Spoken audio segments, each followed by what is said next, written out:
Yes, my mother is a Chinese immigrant from Taiwan. My father is an African American from the Deep South. Without my parents' courage to love each other in a time fraught with racial tension, Los Angeles in the 90s, that was a doozy, I would quite literally not exist. So thank you for birthing me. I appreciate it. They saw in each other more than the monoliths that society pushed them to believe about one another. They understood in their hearts the only true cure to the false conditioning that drives this world to madness is love. So defiantly, the only madness my parents chose to abide by was love.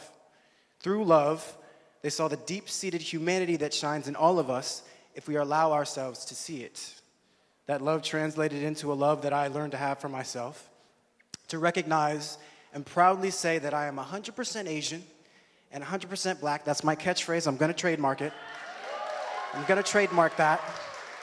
My dad's a lawyer. He went to Georgetown, got his law degree. He said, trademark that, son.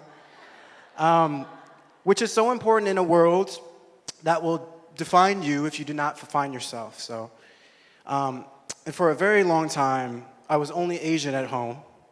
I hid my Asianness to avoid the awkwardness of people denying that part of who I am. I thought to myself, if I deny it first, then they can't deny it. If I hide it from the world, then the world can't deny it. And I would actually hide in the back seat of my grandparents' car when they picked me up from school so the kids wouldn't make fun of me for being picked up by old Asian people. So it took the passing of my grandpa for me to realize that our time on this earth has an expiration date. And I had allowed the opinions of other people to make me not want to be seen in public with him. And when he was gone, I realized how absolutely, utterly ridiculous that was. I had allowed other people's opinions to shape how I viewed myself. But who I am is not up to other people. It's up to me. Yes? Can I get an amen? Amen. I don't want to spend a second not being completely proud of every single part of me. And I owe it to myself, I owe it to my grandpa, I owe it to my ancestors, and I owe it to my parents, and I owe it to each and every one of you. Every day that I have left on this earth.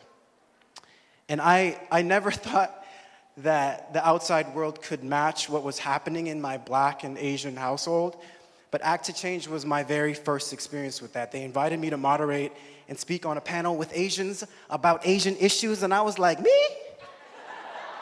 You see me as Asian? Okay, for real?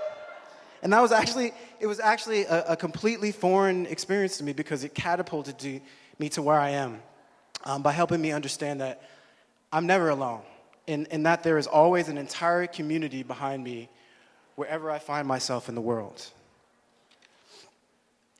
In life, there is a time for strength and there is a time for vulnerability, and sometimes those two can occupy the same space. Here.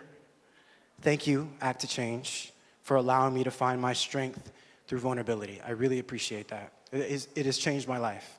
So this is for all the kids that are bullied for being different and for being unique, and this is to ensuring that they all live to see the day where they can fully realize they are stronger despite the odds that seem to be stacked against them. Thank you. Thank you so much.